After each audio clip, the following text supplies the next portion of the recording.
Hey, I'm just following orders. Let me get one of those slow motion pictures, bro. One of the slow motion pictures. You gotta shoot at 60 frames per second. Come on,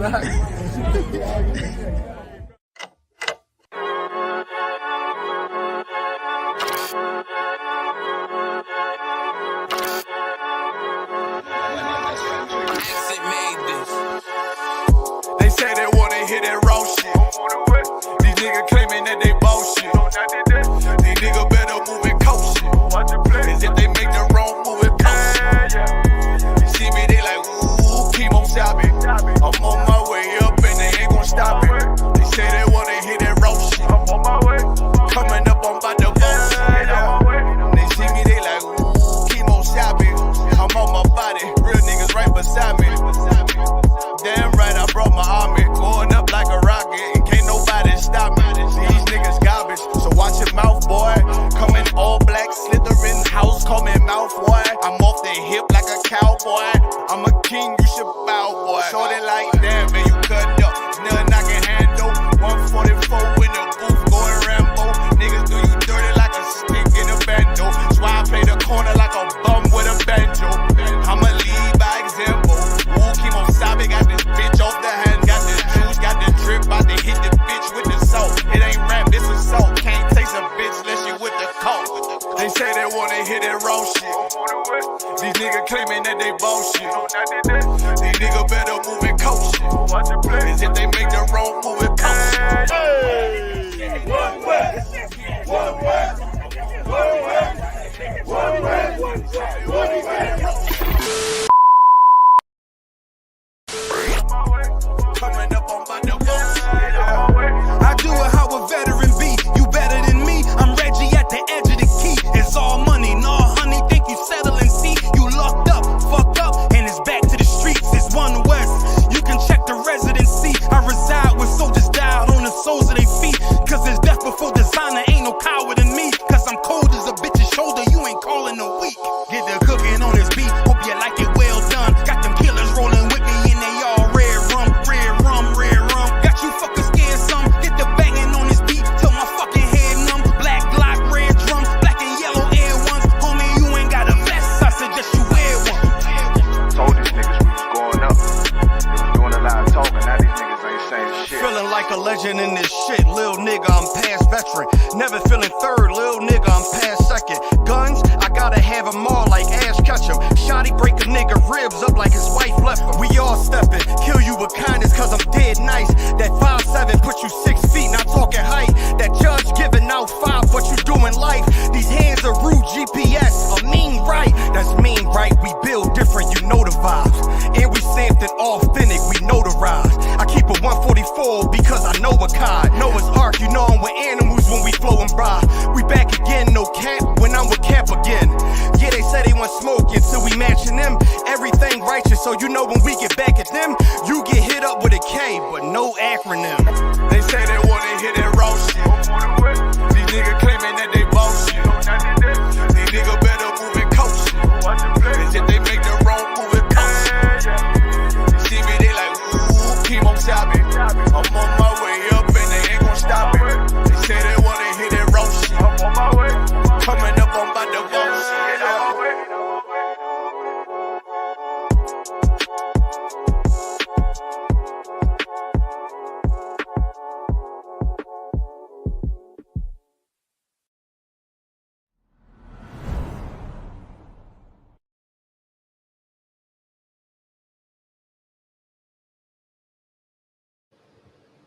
Yeah. Shalom, Yahweh Shem Yahushua, Barak Thumb to the brothers. Shalom, Yahweh Shamar Alatham by Shem Yahushua to the sisters. This is That's right. This is Delaware ISUPK. You know what I mean? ISUPK started out of One West Harlem, New York, under commanding General Yohana.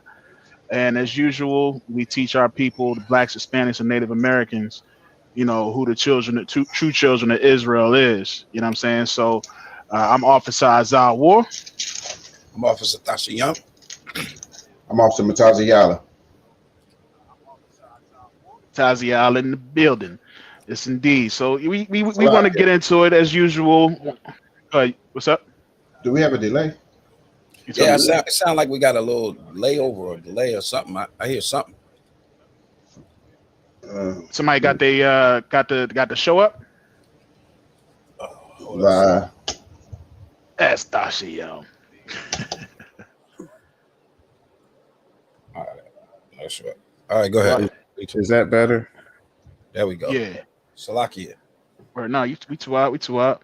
You know what I mean? Dashi looking mighty glorious over there, all silvered out and stuff, man. Let me get one of them ornaments there, brother. Let me get the rest of them, brother. Show some brotherhood. Yeah, let me get one of them ornaments. Let me get one of them knights over there, bro. You don't need 2 knights. Right. You got 3 knights over there. One for each of us, Matasio. Khan out of line. There you go. There you go. I'll take a lion. Right? Both side Christ, man. But as usual, man, we like to do a segment what's called Things Christians Say. And of course on Mondays, and just to kind of debunk a lot of the things that's been said out there, and bring some truth and light to a lot of the lies that have been put on us for whatever reason. And this time I actually got some questions like what are we looking to learn, or what's the moral of the story if we believe some of the things that we were taught? You see what I'm saying? Right. Like Adam and Eve. Like today we're gonna go over Adam and Eve. You know what I mean? I'm gonna try not to get too heavy on y'all as much as I possibly can, because I understand it might be some Christians listening, and of course as soon as they hear certain things they so quick to turn off on us, but it is what it is. Right. You know what I mean? We care more about bringing out truth and speaking truth than to speak a whole bunch of lies to keep people paying attention to us. You know what I mean? We ain't interested in speaking smooth words. Right. You know what I mean? Not at all. That's right. We get down to the nitty gritty. You know what I mean? Christianity, Salaki, if I may. No, go ahead. Christianity is more like a contraceptive. It blocks life. You know what I mean? It doesn't give, like people think that it's a good thing, right? But in reality, it's not, because it actually blocks life. It hinders life.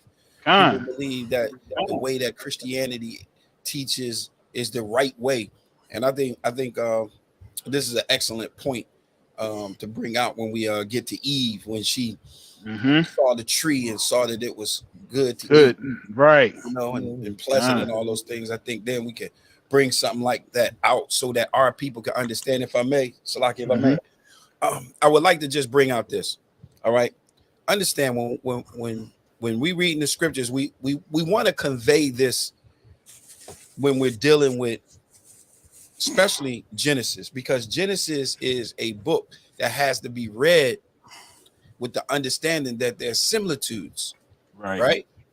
We have to get that understanding. If we try to read it like a novel, like an American novel, we're not going to get it.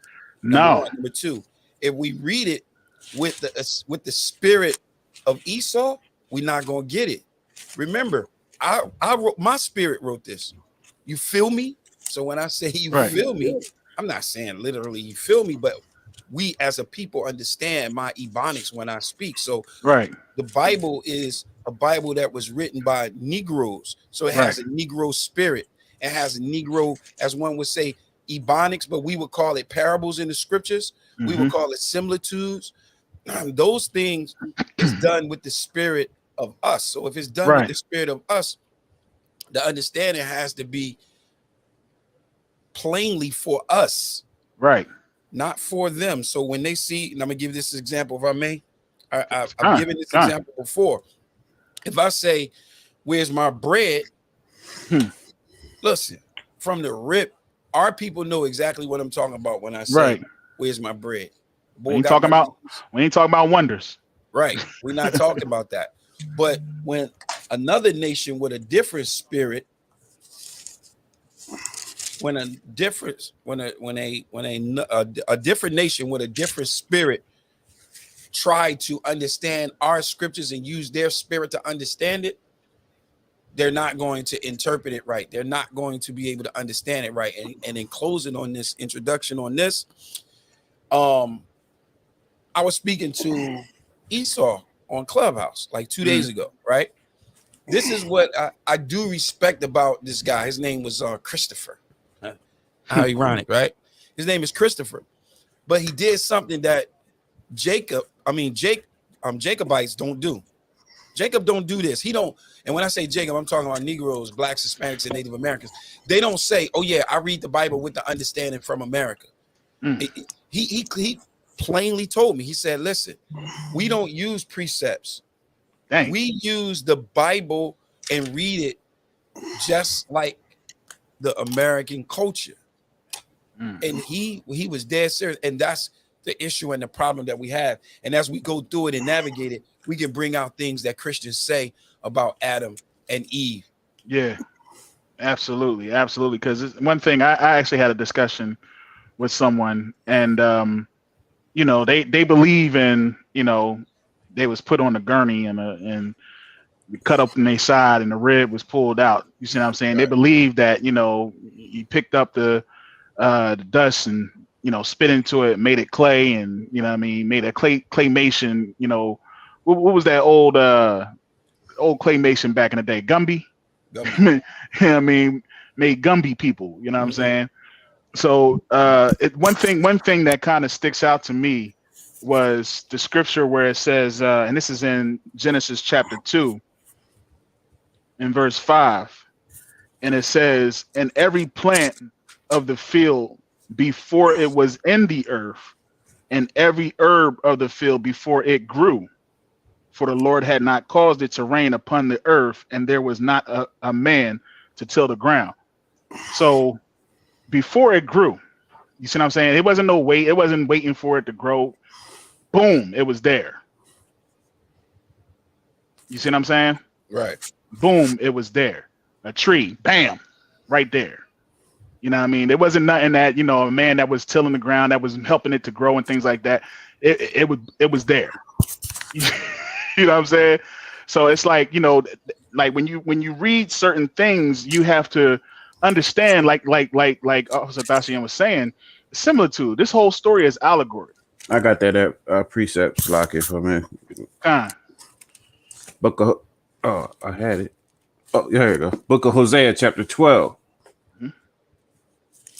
verse 10. Book of Hosea, chapter 12, verse 10. "I have also spoken by the prophets, and I have multiplied visions and used similitudes by the ministry of the prophets." That's right. Like, so we gotta speak plain. Go ahead, That's like Salakia for me. He didn't speak plain, just like Yahweh Shai spoke in parables. It's all consistent with what the Most High spoke through Hosea. That's how he speak through the mouth of his prophets, and it's just a nice flowing river, and it doesn't go against the stream. It doesn't go against the flow of the river. Matter of fact, if I can get that too, this is what Christ did. This is Matthew chapter 13 and verse 10. I read it. Just give me a minute. Just call it up. Yep, Matthew chapter 13 and verse 10. Book of Matthew chapter 13, verse 10. And it reads, "And the disciples came and said unto him, Why speakest thou unto them in parables?" Right. This is what a lot of people in the church is going to say. When you bringing out the breakdowns and you showing them that, beast doesn't just mean this, dust doesn't just mean this. They're going to say, well, why is that? Why doesn't it just say, why can't I just read it just the way it is? You see what I'm saying? Why do I have to read and find out what this? Why can't it just be that? You see what I'm saying? That's what they're going to say to you. Right. Read on.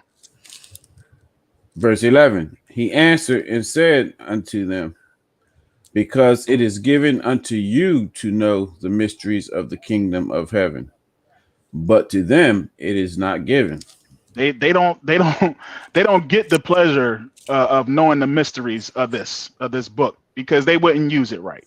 You see what I'm saying? It's been given to us. It's been given to the brothers in the ISUPK. That's You see right. what I'm saying? And the reason why it's been given to us is because we the ones who can deal with everything that comes with knowing the truth. You see what I'm saying? There's people that know the truth and they abuse it. They abuse it for whatever reason. It could be for money gain. It could be for whatever reason they want to use it for. But it's not given to them because they are not worthy of it. Point blank, period. Go ahead. Verse 12. For whosoever hath, to him shall be given, and he shall have more abundance. But whosoever hath not, from him shall be taken away, even that he hath. Therefore speak I to them in parables, because they seeing see not, and hearing they hear not, neither do they understand. Right. We speaking about the Sadducees and the Pharisees. You see what I'm saying? Like they Christ was speaking in ways so certain people would understand, but them Sadducees and Pharisees, even some of the people, it just wasn't meant for them to understand what these scriptures meant. It was up to us to know and plus understand. If they did understand it, it might be that certain things wouldn't come to pass, or they would try to stop things from coming to pass. You know what I'm saying? Right. Or they would know, and then they would turn away from, whatever sins and things that they were doing when they need to be punished sometimes. So I got a precept for that too. That's in first. This is a mean one too. This is in 1 Corinthians. Salakia, it's 1 Corinthians chapter.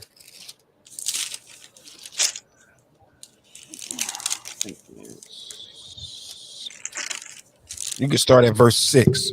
Now, what you're saying and what you're bringing out is real heavy. And understand what we get ready to read right here. This shows you that it's a difference between how we see the scriptures and how the world see the scriptures. How our spirit navigate through the scriptures and how their spirit navigate through the scriptures. We're going to start at 1 Corinthians chapter 2 and verse 6. I want y'all to take this in and understand what the scriptures are saying right here, right? Because it's going to show that. It's going to show that it is a total different understanding. Our wisdom comes from the Bible. Like, for instance, when we go and we try to get an understanding of the birth of Yahushua, right? We don't rely on the spirit of Esau. We rely on the laws, the statutes, and the commandments. We rely on the testimony of the scriptures. All right. And in order to understand the scriptures, you have to have that spirit. So we're going to right here, 1 Corinthians chapter 2 and verse 6. Read. That's the book of 1 Corinthians. 1 Corinthians chapter 2, verse 6. I'm looking for a precept. My phone. That's the I got it. This is 1 Corinthians chapter 2 and verse 6. Howbeit we speak wisdom among them that are perfect. The wisdom we speak, it is perfect. I was speaking to someone earlier yesterday, and we was talking, and that person said, "You have an answer for everything."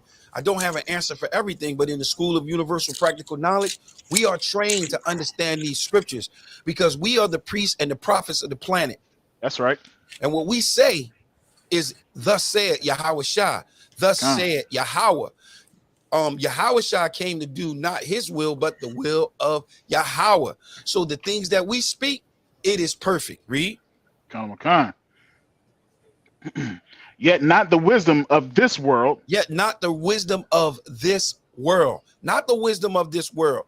Like we're not using America's culture for understanding. We're not using the Arabs' culture for understanding. We're not using Esau's culture for understanding. We're using the wisdom of the scriptures, the wisdom of the laws, the statutes, and the commandments. And you'll find that in Deuteronomy. What's that? Deuteronomy 4.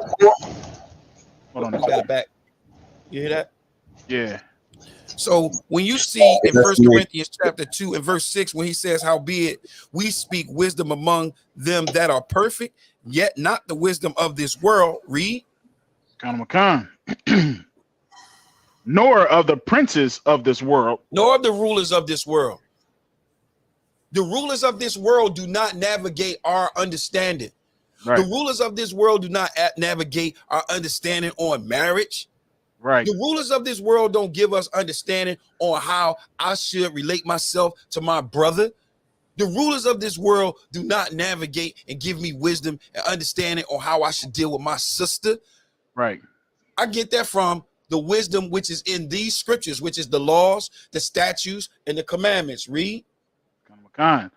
That come to naught. They come to nothing. Read. But we speak the wisdom of God in a mystery. Come on. Even the hidden wisdom, which God ordained before the world unto our glory. This is why the scriptures is given in similitudes. This is the reason why it's given in parables. This is the reason why the scriptures is given in the spirit of the most high power to the so-called black, so-called Hispanic, and so-called Native American. This is why we receive this wisdom, because if they had this wisdom, it'll come to naught. And these scriptures right here is what you about to read, is about to prove that. Read verse 8. Which none of the princes of the world knew. For had they known it, they would not have crucified the Lord of glory. Listen to what it's saying. It's saying none of the rulers of this world understood these scriptures. They couldn't understand our wisdom, because if they did, they wouldn't have crucified Yahushua. Right. They wouldn't have crucified him, because the crucifixion of Yahushua was our victory. That's right. It was what brought us into life. Read. But as it is written, I have not seen nor ear heard, neither have but as it is written. But as it is written. This is written in the scriptures. Read.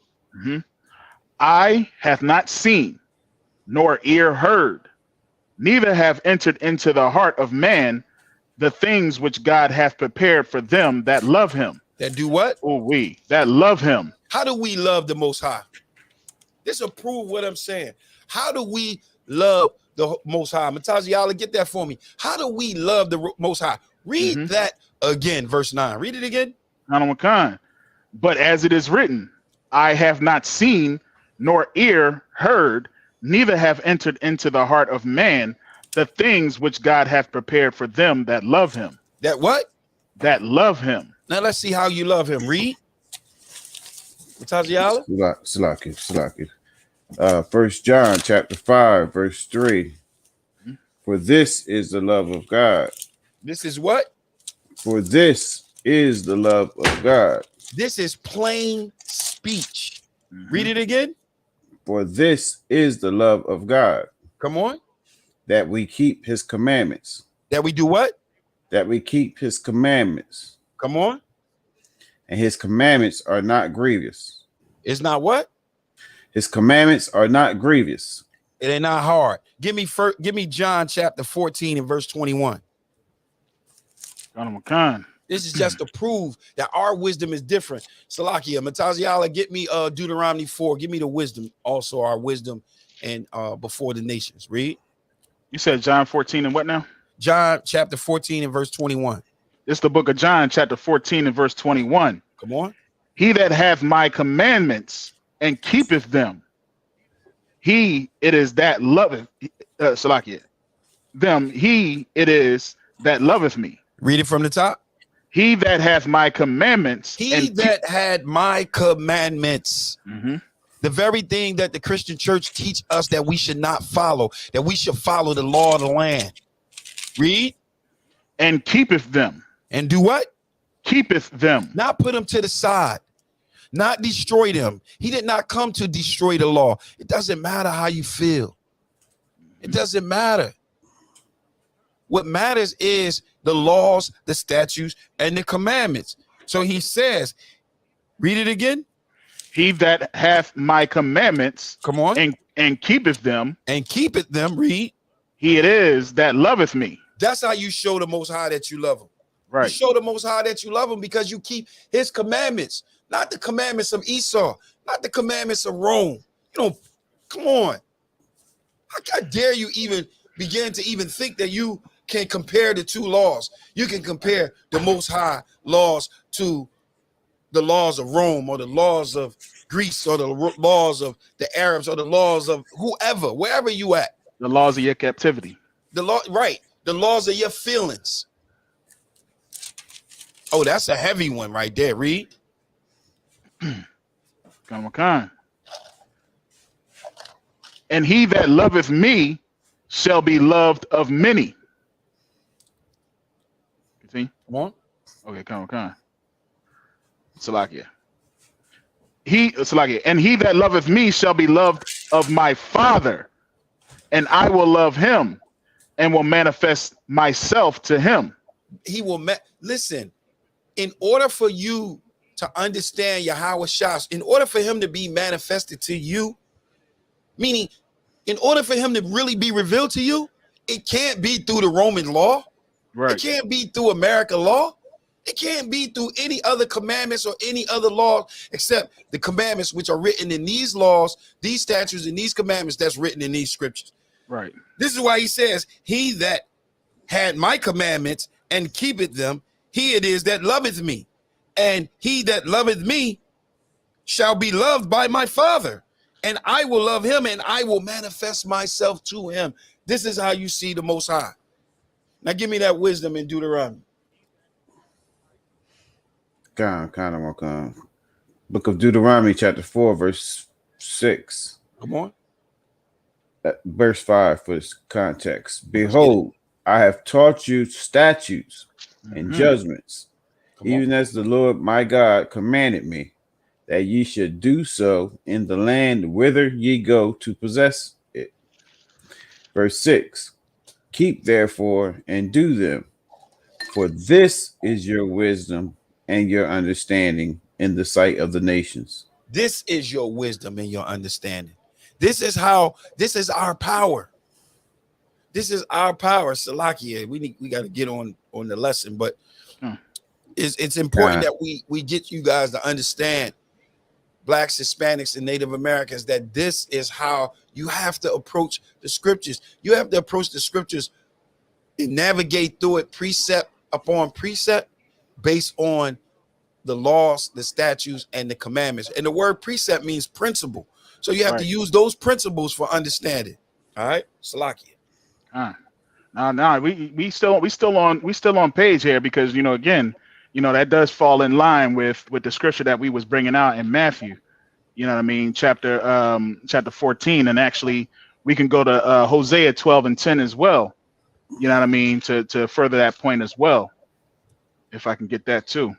I read that already, Salakia. You did get Hosea 12 and 10? Khan. That's the similitude. Similar to Khan. You know what I mean? So that pretty much all ties in.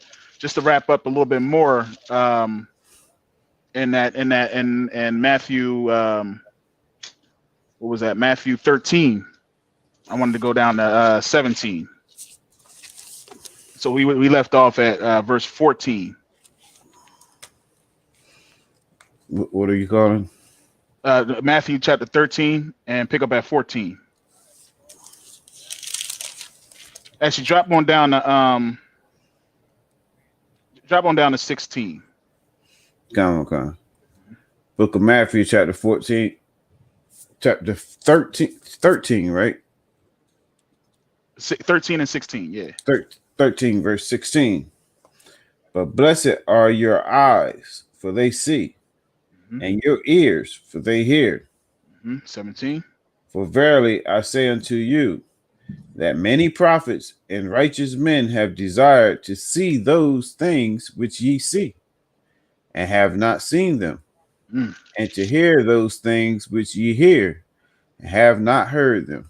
Exactly. Like, they even talk about John the Baptist and how great a prophet he was. He was actually able to see Christ. You see what I'm saying? Now, should he have followed him afterwards? Heck yeah. Damn right. He wanted to start a new camp. Con. Since if I may, that's why I don't understand the simplicity of what Christ was saying, and how people today just can't see it and fight so much because we say John the Baptist wasn't in the truth. Right. And the simple question was, did he follow Christ? Did he stop what he was doing and follow Christ? No. It's and if you got biblical integrity, you got to say you have to answer that with a no. He didn't. No. So that should be the end of it. But because the deceit of their own hearts and because they're the manipulations, they got to hang on to doctrine. They got to draw men unto themselves. They got to be an adversary to the UPK. Right. So they got to hold on to that doctrine. I mean, they wasn't no different than the Sadducees and Pharisees. Did he not send his disciples to Christ? God. You know what I mean? He was no different. You know what I'm saying? But yeah, let's get right into it, man. So one thing that I was looking at, and like Officer Dashian was bringing out, you know what I mean, the water for that, sir. But what we were saying is, as far as similitudes and understanding that this whole story, you can't just read this. This is not Harry Potter. You see what I'm saying? You can't just read this book cover to cover, you know what I mean? Verse 1, Genesis chapter 1 all the way through to Revelations. The scripture tells us how we get understanding. You know what I mean? And Salakia, sir, if I may, we might as well just go ahead and get that so they know that we're not speaking, from our own mouths when we say this. You know what I mean? How we get understanding. You know what I mean? Because you got to read this scripture, like the Bible says, you got to read this scripture precept upon precept. You know what I mean? That's how you get the understanding of this book. You know what I mean? Of your records, of your heritage. If you look at Genesis and you just read Genesis chapter 1 and you read verse 20, or if I matter of fact, verse 21, and it talks about the beast and all these things, and you're going to take it just for what it is. Well, you must be talking about cows and animals and all types of things. You see what I'm saying? But how do we get understanding? You got that for me? Book of you want the Psalms 111 to 10? Yeah, that's the one. Or was you looking for the Isaiah? Precept upon precept. That's okay. You want Isaiah? Yeah. All right. Can I give him bonus with Psalms 111 and 10? Absolutely. I'll read yours first. Isaiah, book of Isaiah, chapter 28, verse 9. Whom shall he teach knowledge? And whom shall he make to understand doctrine?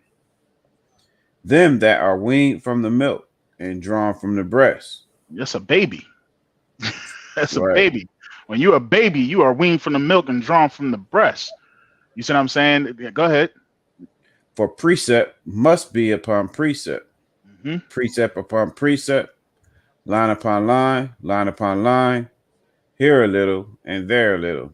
I think that's pretty clear. In fact, to make sure that he bring home the point, he said it twice.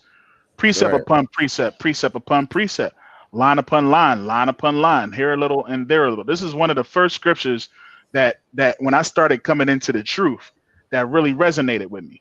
You see what I'm saying? You can't just get understanding just by going to church one day out of the week and letting the pastor yell at you for 2 to 3 hours off of one sentence out of the book. You see what I'm saying? And then apply that to something that you're going through at work. Right. As if God cares about your job and cares about your house and care about your car, care about your wife and care about your kids. Right. He care about you keeping these laws, statutes, and commandments. That's it. Point blank, period. Right.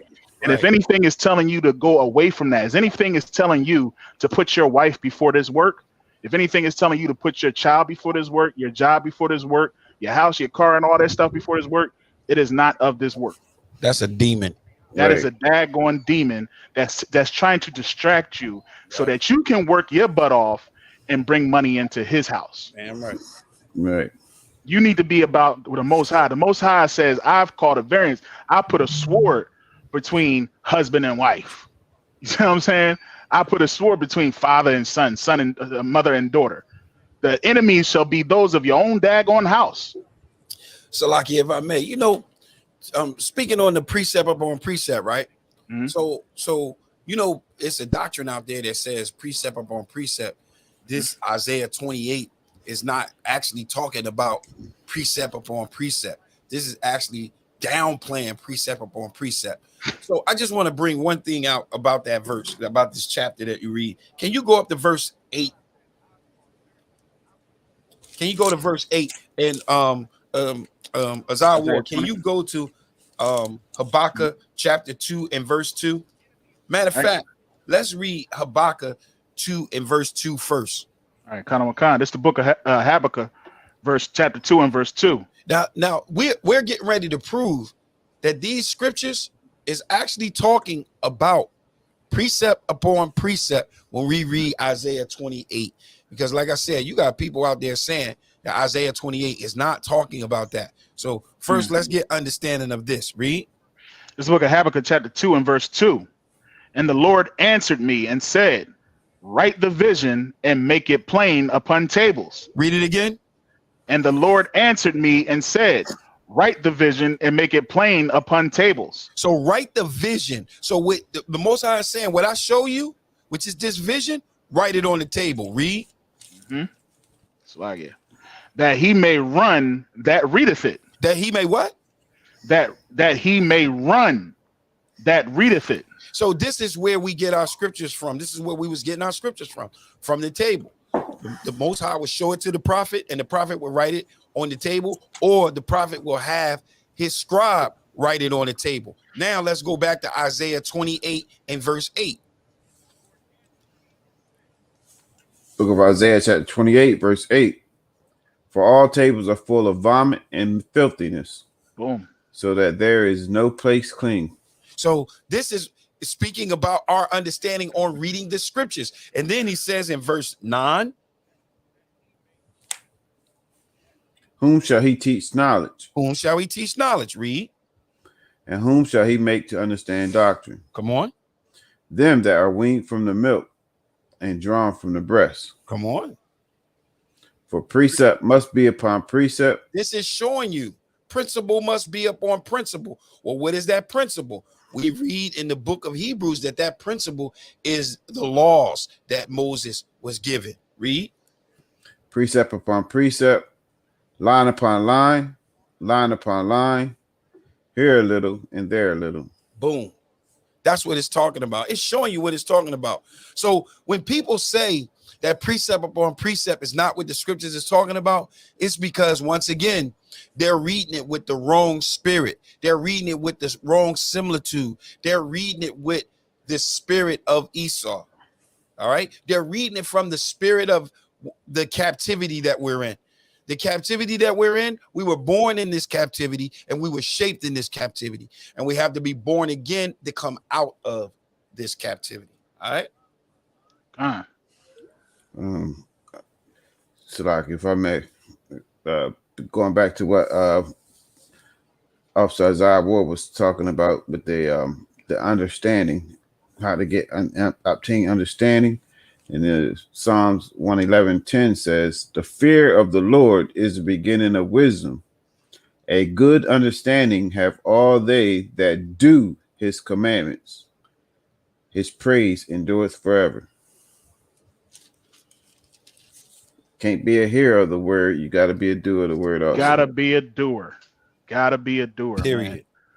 Point blank and period. Yes. You see what I'm saying? And it's like that is so heavy, because a lot of times, and I think that's why they attribute a lot of stuff to what they doing at their job. You know what I mean? It's like the brother just pulled out tables and vomit on the tables. Like, what are we talking about here? You know what I'm saying? Are we talking about somebody eating some food and throwing up on the kitchen table?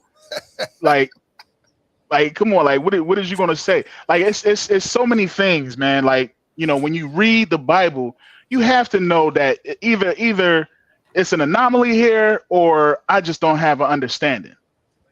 You see what I'm saying? Like, let's jump right into it. Like for instance, all right. So Genesis chapter 3 and verse 3. And verse 1. But you was gonna say something, sir? Well, I was gonna say, can we start at 1 and Genesis 1 with, but this is your class. No. Go ahead, man. I'll jump right on in there. That's to wherever you want to start. All right, Salakia. Okay, I think it's vital that we start in Genesis 1, because people believe that Adam and Eve was the only two people on the planet. It's very important to understand what Christians are saying. Christians are actually saying that Adam and Eve was the only two people on the planet, and then they had Cain and Abel, right? So when they had Cain and Abel, Cain killed Abel, right? And then Cain went off and had sex with who? His mom, his sister, no, his sister in them. No, it gotta be his sister in them. Okay, but this is where we get into this. Wait a minute. Who is the sister at? Where's the where did the sister come from? You know what I'm saying? Was it because it was his children's children? Like it happened years later. Good.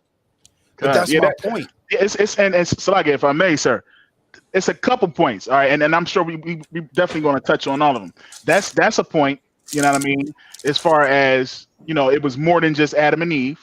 Right. Another point is how Eve was created. You know what I mean? How Eve came about. Right. See what I'm saying? Don't Another forget point. the apple. Don't forget the That's apple. That's what I was about to say. I was about to say the apple. Don't forget the apple, because listen, believe it or not, that Apple product that you have, that phone that you have with the bite in the apple, that's from this book. Right. That's the Apple. The Apple, your Apple iPhone and your Apple computers, they are referencing Eve biting the apple. All right, just to let y'all know that. You know what I mean? So that's right there. That's right there. God, man, the breath of life. You know what I mean? The serpent, nakedness. You know what I mean? What is that nakedness? You know, did they really just take leaves and just put it on? She put it on her. You should put the leaves on there. Is that where they get the naked angel babies? Yeah. Yeah. God. So let's get right into it, sir. Let's get right into it, man. Where do you think we should start exactly? You want to start at the 6th day?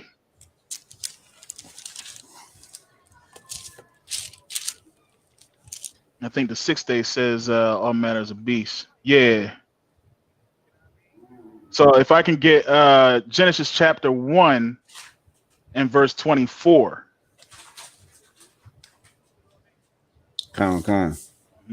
Book of Genesis chapter 1 verse 24.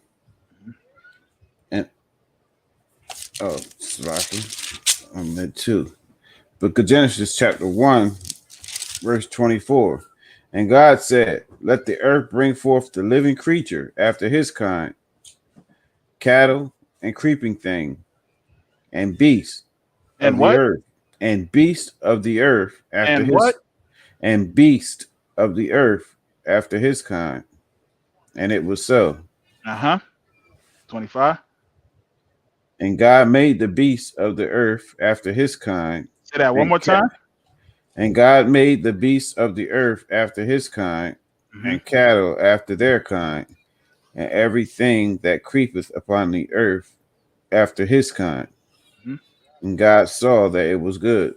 Now, if I could, can you go to where does it say that he was the most subtle beast? Chapter 3. Chapter 3 and verse 1. It is 1. All right, Con, can I get that real quick? This is Genesis chapter 3 and verse 1. Now the serpent was more subtle than any beast of the field, which Yahweh Salakia. Now the serpent was more subtle than any beast of the field. And any beast of the field. I want y'all to pay close attention to that word beast.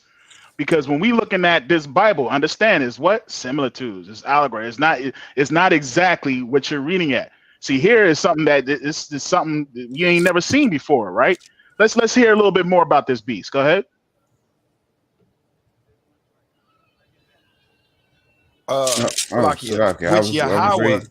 Which Yahweh thy power had made.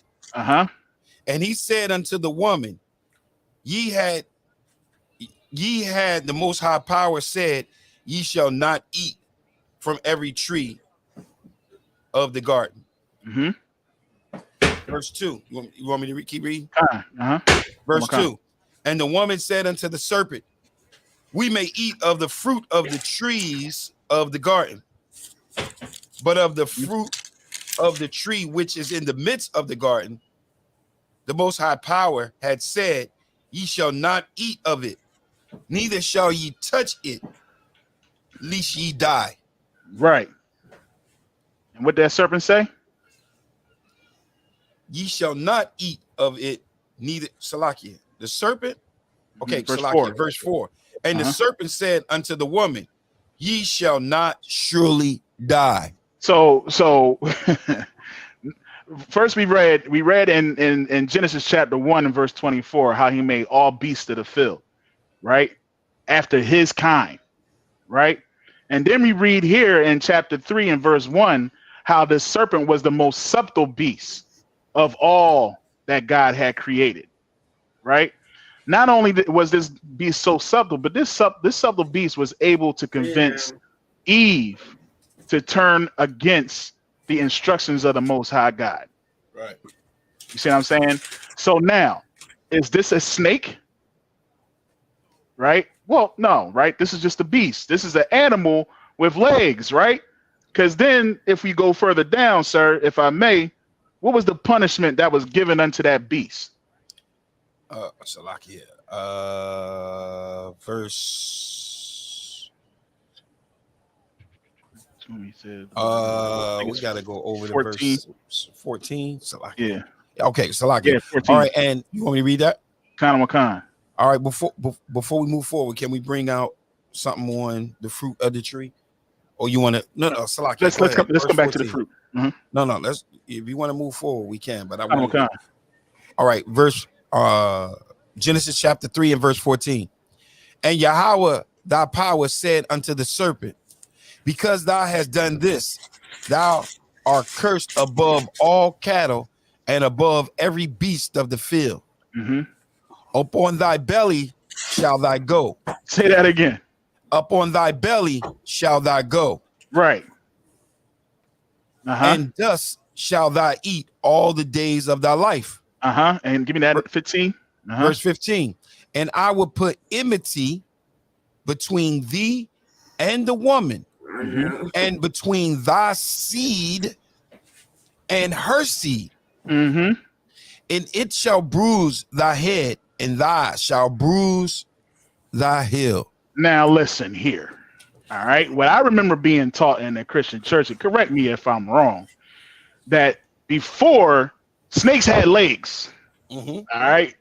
Snakes had legs, and because the snake talked Eve into going against our power, the Most High God, right? Because of that, God then said, you know what? I'm taking away your legs. And now you got to slither across the ground. And the woman is afraid of you. That's why if she step on you, she's afraid of you, because if she step on you, she's gonna bruise her heel. Right. That's what you get in church. You know what? I got that too. As a Christian, I was told that women just don't like snakes. Yeah. God, man. That's and it. Then when I said, look, Salaki, if I may, and then when we had went to the zoo one time, we saw women in the cage with the snakes, training the snakes, putting sticks on the snake. I'm like, well, wait a minute. I thought the Bible says the women and the snakes gonna be enemies. She must be having. She got a horrible job. She got a horrible job. How dare they do that to her? They read the Bible. Come. Oh, you got to step away. But yeah, man, yeah, that's all you get from the church. If I may. Now we got a question in the comment. Someone asked, Salakia, so is the snake Esau or is it in the form? All right, that's a good question. People got to understand, before the curse that was put on Cain was stripping him of his melanin. Right. So this beast of the field, this serpent, had the spirit of Esau. Right. He had the spirit. That Esau's spirit is the spirit of Satan. It is the seed of the serpent. Right. Esau is the seed of the serpent. All right. So that's what you see. So when you ask the question,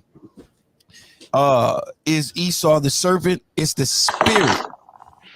It's the spirit. Just keep that in mind. It's the spirit, because at this point it wasn't any so-called white man on the earth right now. The first so-called white man was Cain. Cain was cursed, and he was stripped from the melanin. He was stripped from the earth, and it took away that melanin. Right. And he received a mark that was very unique and very different from the planet, that it made him stand out. That's why he said when people find him, well, how would they find him? Would they be looking for him? No, you'll just see him. Well, how would you see him? When you see him, he looks different from everybody on the planet, just like Esau came out. Remember, we believe in regeneration. We believe in what you call reincarnated. So right. Esau was Cain reincarnated or regenerated on the planet. Right. So like, what point were y'all making? Well, I just was explaining to her, to the sister about the spirit Esau. Right. of Esau.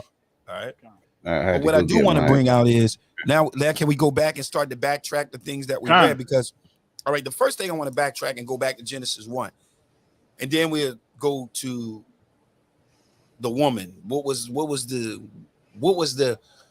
fruit that she ate? Now understand. Now Christians should understand this. All right. What is the fruit of the spirit? They should understand that. They always say, well, the fruit of the spirit is love and kindness. Oh, good night. It's loving. That's the fruit of the spirit. So this fruit of the spirit would be the action. It would be the characteristics. It would be the philosophy. It would be the doctrine. It would be the understanding from a nation. And we're going to prove that. But the first thing I want to prove and bring out about Adam and Eve is that Christians always say that Adam and Eve was the first two people on the planet, right? But we're going to prove that Adam and Eve was not the first two people on the planet. So when you read Genesis chapter 1, right, and you start at verse 26, can someone read that, Baba Kasha? Khan. This is the book of Genesis chapter 1 and verse 26. Come on. And God said, let us make man in our image after our likeness. Let us make man in our image. Come on. After our likeness. And let them have dominion over the fish of the sea, and over the fowl of the air, and over the cattle, and over all the and over all the earth, and over every creeping thing that creepeth upon the earth. Okay, so now this is the order. Now here it comes. Read verse 27. Very important to understand. Now listen, if my sister don't want to hear none of this. She always battling with me about what I believe and what I say. But if my sister can hear this and go, wow, everybody that's about to hear this should be able to hear this and go, wow. All right, so watch this. Genesis 1 and 27. Come on. So God created man in his own image. The Most High did what? God created man in his own image. So the word that we want to focus on here is he created. The word create means bringing something new into existence. Read that again. So God created man in his own image. Come on. In the image of God created he him. Male and female created he them. Male and female created him, he them. Created he them. Created he them. Created he them. Them is plural. Male and female created him, he them. No. that is wrong. He them, that's right. It's male and female, is Adam and Eve. That's the them.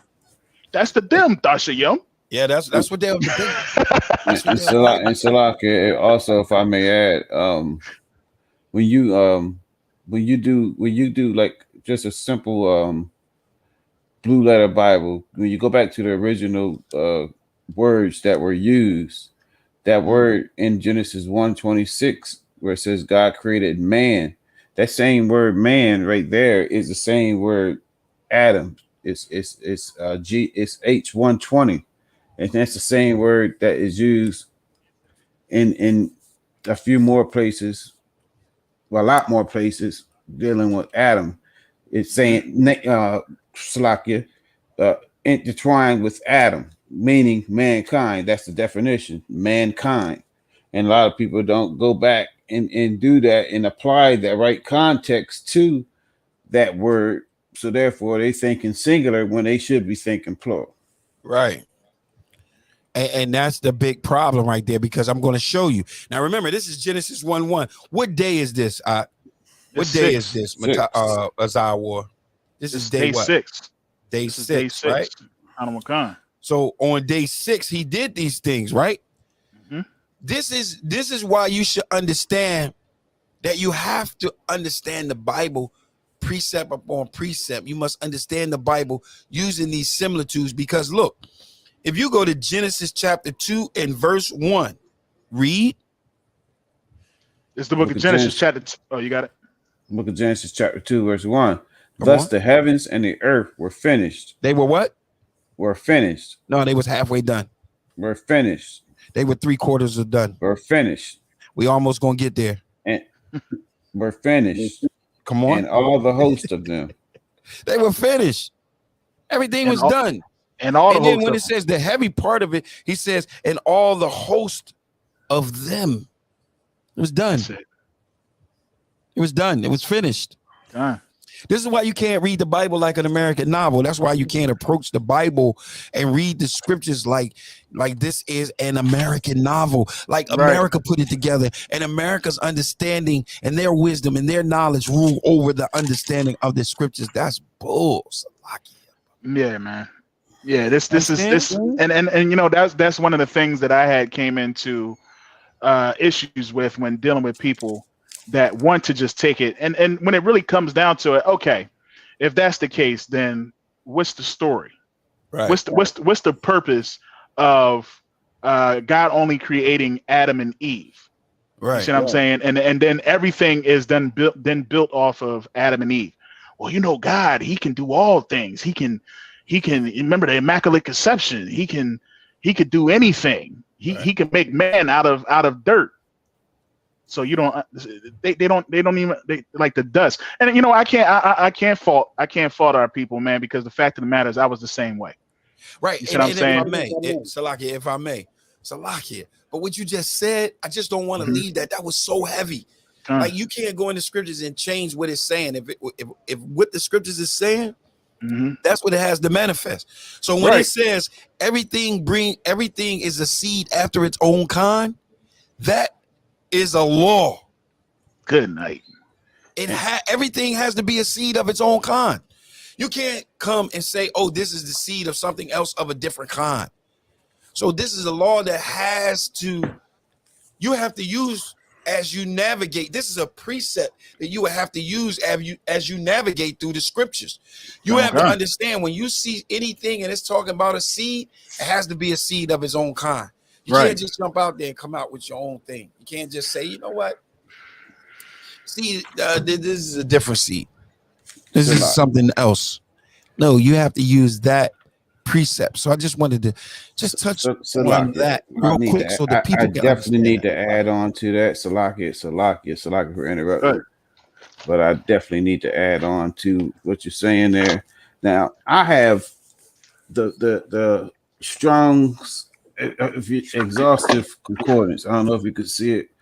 If it's clear, it's not clear. All right, I'm getting feedback. I'm getting something. It's not. There we go. Come back a little bit. Yeah, it's don't. Yeah, because you got it's going in and out. Yeah, but I got the big boy, right?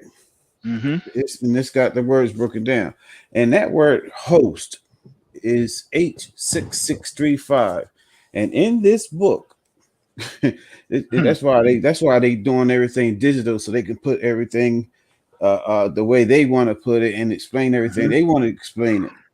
But H6635, the meaning of this word says a mass of persons. That's a headshot, body bag for all those that believe everything. For all those that believe that Adam and Eve were just the two people, singular people that Most High created, one of each sex.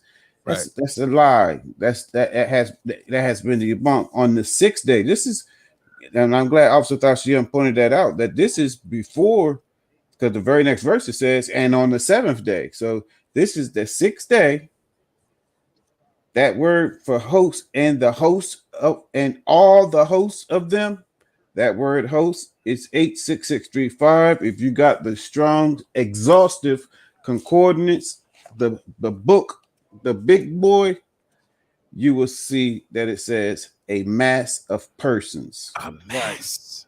A mass of persons. We ain't talking about a mask. No. We ain't talking about mass. We ain't talking about that Catholic mass either.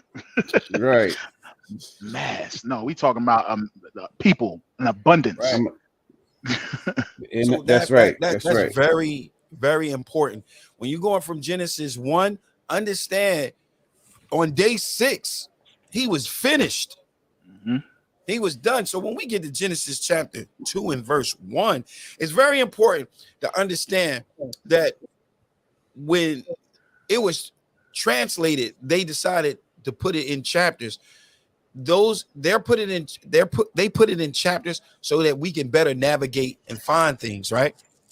So if you're going from Genesis chapter 1 and verse 31, chapter 1 verse 31, he's finishing everything on day 6.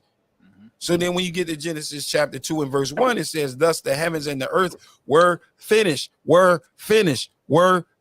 and all the hosts of them. So everything was done.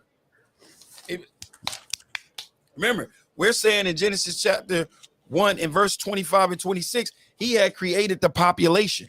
Right. It's over. Right. But guess what? In the population, they wasn't given any laws. They Right. wasn't given any statutes. They wasn't given any commandments. They were running around acting as animals, having sex with whoever they want to have sex with, beasts. doing whatever they want to do, eating whatever they want to eat. Matter of Right. fact, no one was marrying any one of their own kind.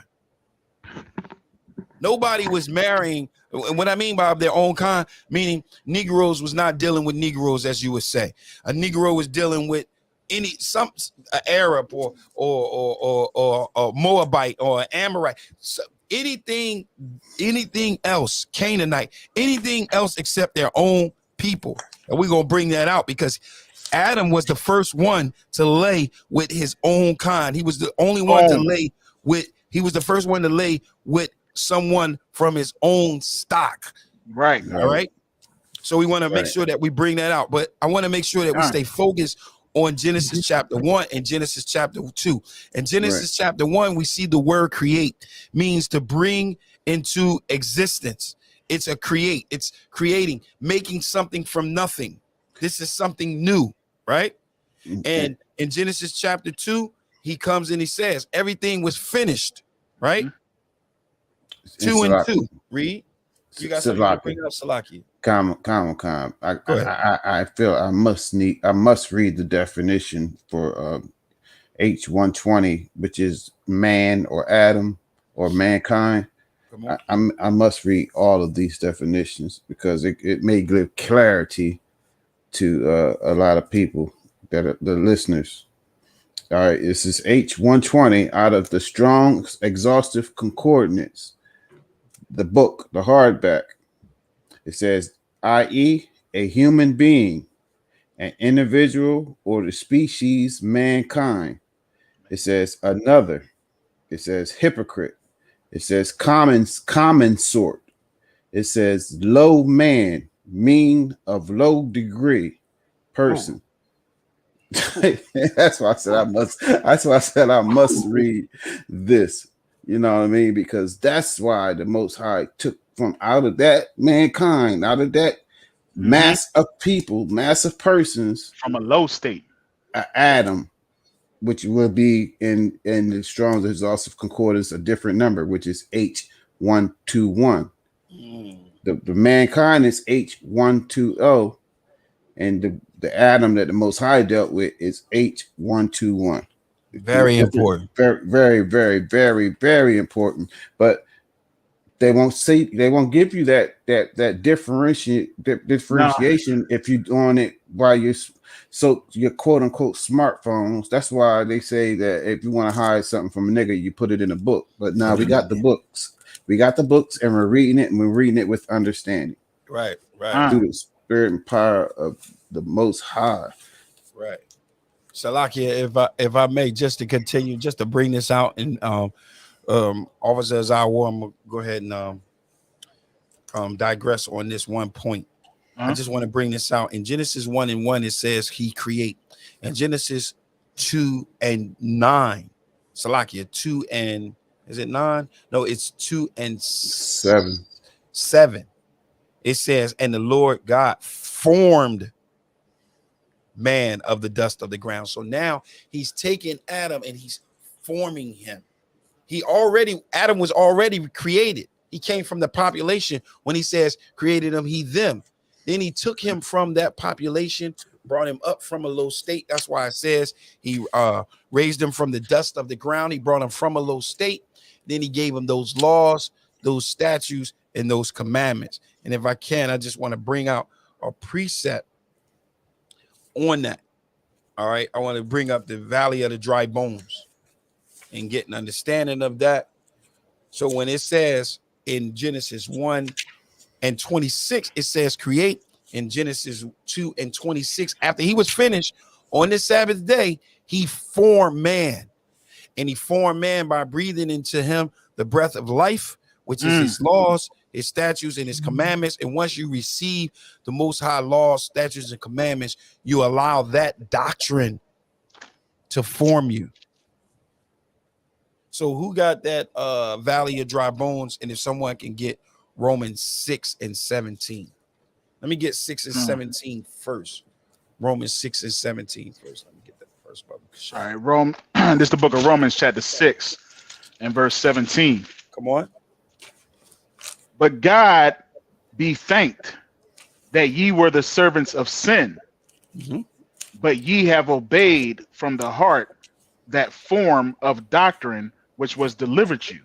Understand, we going after the word form. Remember, in Genesis chapter 1, it says create.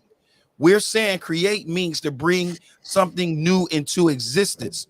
We're saying in Genesis chapter 2 and verse 7, form means to actually shape that brother or that sister. Like, for instance, the example I usually give is if you got a job, let's say you work in an office job and you're a secretary, or you are a mail deliverer inside of a company.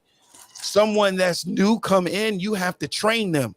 When they're coming in, they Black, Hispanic, or Native Americans, and they used to do something in their form, their old occupation. They maybe wasn't a secretary, or they may not been a mail carrier inside of a company. They may have been a pizza man, or they may have been a newspaper deliverer. But now that they come into your job, and now you have to train them, you're going to form them into a secretary. All right, you're going to form them into a mail deliverer inside of a company. It doesn't mean that they didn't exist. It just means that now they're going to form you. So when you go from Genesis 1, where it talks about create, and then when you go to Genesis 2, it talks about form. It's talking about forming him, giving him a understanding. Can you read that again, Baba Kashaw? Romans 6:17. Remember, we're going after and getting the understanding of the word form. Read. It's the book of Romans, chapter 6 and verse 17. But God be thanked that ye were the servants of sin. You was what? Ye were the servants of sin. So now this is what you was in the past. What was you in the past? You was a servant of sin. You wasn't following no doctrine of the Most High. You was a servant to sin. You was transgressing the law. Read. But ye have obeyed from the heart that form of doctrine which was delivered. That form of doctrine. This is what happened to Adam. What happened to Adam was the Most High brought him from a low state and delivered to him a form of doctrine by breathing into his nostril the breath of life. Give me Baruch 4:1 and Baba Kashaw, and go ahead, give me Isaiah the Valley of the Dry Bones.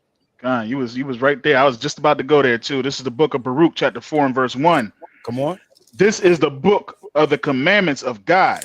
Come on. And the law that endureth forever. For how long? Forever. For how long? Forever. Forever. Read. All they that keep it, come on, shall come to life. Shall do what? Shall come to life. Shall come to life. Read. But such as leave it, come on, shall die. Shall do what? Shall die. So remember, when we're saying that Adam and Eve, when they did a particular thing and left those laws, those statutes and the commandments, we're going to prove that it was the laws, the statutes, and the commandments. Because remember, the serpent clearly let them know, and the Most High let them know, the day that you eat from that, you're going to die. Right. So this is showing you that it was the law. So now let's see what happens when the breath of life is breathing to you, when you are prophesied to, when you are given these scriptures, when you are born again, when you're risen from the dust of the ground. Give me the valley of dry bones out. Salaki, I have a precept that goes right along with what you just brought out. If I may, before you get to the valley of dry bones, and it says, it's Second Ezra chapter 3, verse 5 and 7. Literally just looking at it. 5 through 7, and it says, and gave us a body unto Adam without soul, which was the workmanship of thine hands, and didst breathe into him the breath of life, and he was made living before thee. Just like Baruch said. Drop it. And I understand when you live before the Most High, Salaki, I just want to add to that. When you live before the Most High, you're following his laws, his statutes, and his commandments. Right. That's how you walk in the spirit. All right. It's verse 6. And thou leddest him into paradise which thy right hand had planted before ever the earth came forward. Verse 7, very important. And unto him thou gavest commandment to love thy way, which he transgressed, and immediately thou appointest death in him, and in his generations, of whom came nations, tribes, people, and kindreds out of number. So that death came immediately because the wages of sin is death. Right. I mean, he may not have died right on the spot, but when you don't keep the law, you're in the valley of the shadow of death. You're in death. You're dead, according to Proverbs. Salaki.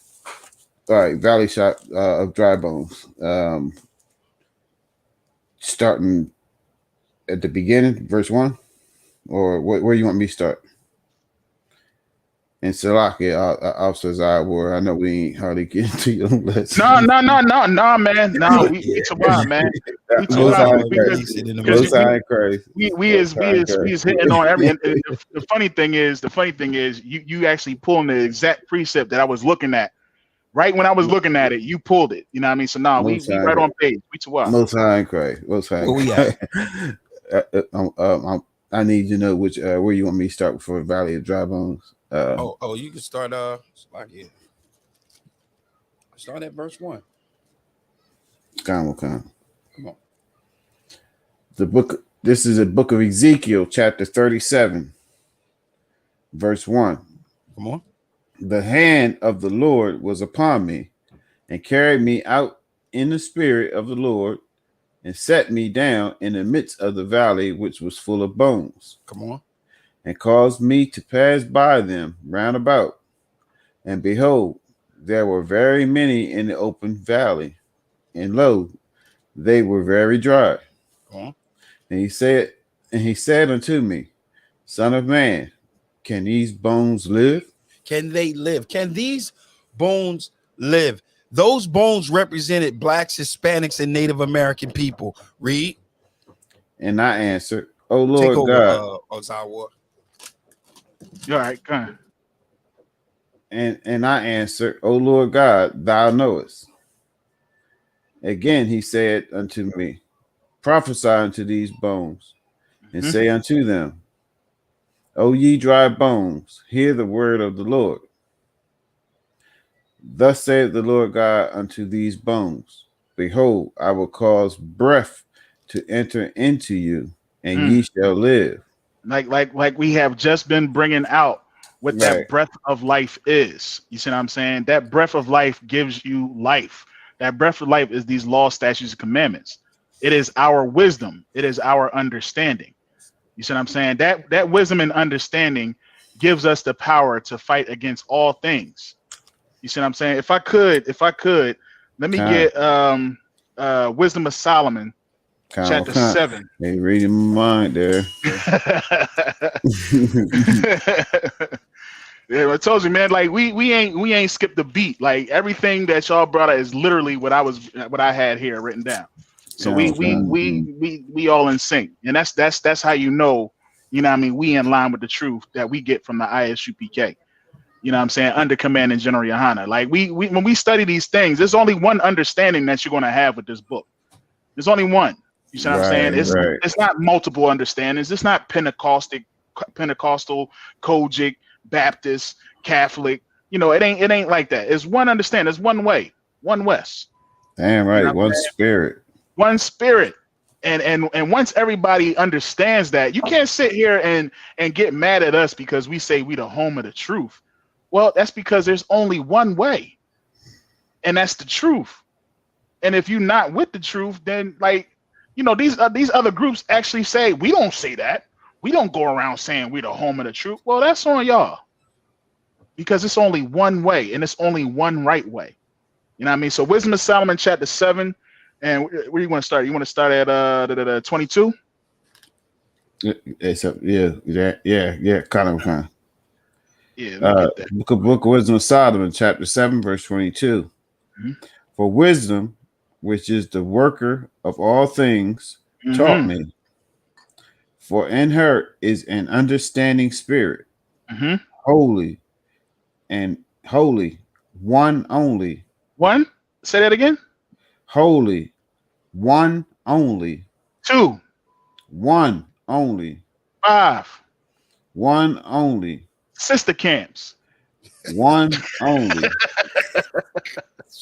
Manifold, subtle, lively, clear, undefiled, plain, not subject to hurt, loving the thing that is good, quick, which cannot be letted, ready to do good, kind to man, steadfast, sure, free from caring, having all power. Having all what? Having all power, overseeing all things, and going through all understanding, pure and most subtle spirit, and most subtle spirits.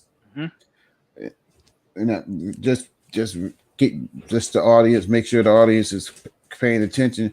These were all attributes of wisdom. All right. Right.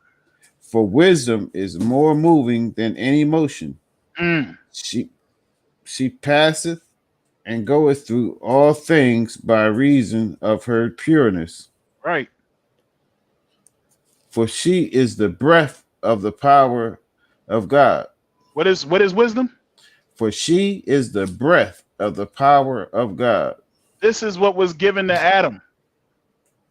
Adam did not Adam name all the beasts in the field? Wasn't he given power and authority over everything in the garden? He was given power because he was given the breath of life. That wisdom, for she is the breath of the power of God and a pure influence flowing from the glory of the Almighty. Therefore can no defiled thing fall into her. None. That's where our power comes from, man. Having this full understanding. And understand, like when Most High deals, he's only dealing with us. Like when the laws was brought about, he only dealt with the children of Israel. He didn't deal with these other nations. He didn't give them his judgments. Right. They don't know them. They are the beasts. These other nations are beasts. We like to say heathens, the heathen nations, because they have no law. They have no judgment. Zalaki, if I may give you a precept. This just to go with what you just said about dealing with just Israel. This is Amos chapter 3 and verse 1. It says, "Hear the word that Yahweh had spoken against you, O children of Israel." Oh, children of who? O children of Israel. Of Israel. Against the whole family which I brought up from the land of Egypt, saying, you only have I known of all the families of the earth. You only have I known of all the families of the earth. Of some of the families of the earth. Therefore, I will punish you for all your iniquities. Exactly.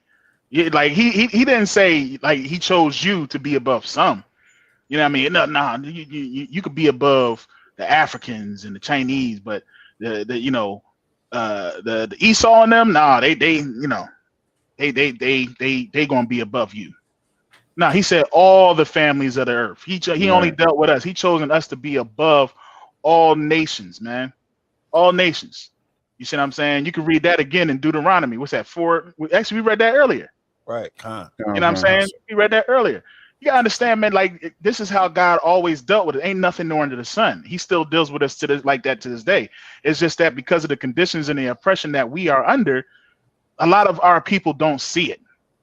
And the problem is a lot of our oppressors are helping them not to see it. Right. Because they're teaching things like about Adam and Eve only being just about two people. When they don't understand that Adam was at a low state, he brought him up out of the dust. He brought him out of that low state and put on his image. Right. And that image was that wisdom. He gave him that wisdom because we was being trampled. Why do you think Cain was afraid once he was cast out? Because he knew he was going to be back at a low state in the dust with them heathens, with them beasts that was going to kill and ravage him. Right. He was terrified. Salakia. I'm sorry, I ain't mean, but it is more in this Wisdom of Solomon. Can we finish that chapter out? Keep it going. Verse 26 says, "For she is the brightness of the everlasting light, the unspotted mirror of the power of God, and the image of his goodness. And being but one, she can do all things, and remaining in herself, she maketh all things new. Old things are passed away, behold, all things become new." Right? And in all ages, entering into holy souls, she maketh them friends of God and prophets. For God loveth none but him that dwelleth with wisdom. For she is more beautiful than the sun, and above all the order of stars. Being compared with the light, she is found before it. For after this cometh night, but vice shall not prevail against wisdom. Like you gotta understand what the Most High did when he in Deuteronomy 7:6 said, "Thou art an holy people." Right. You know what I mean?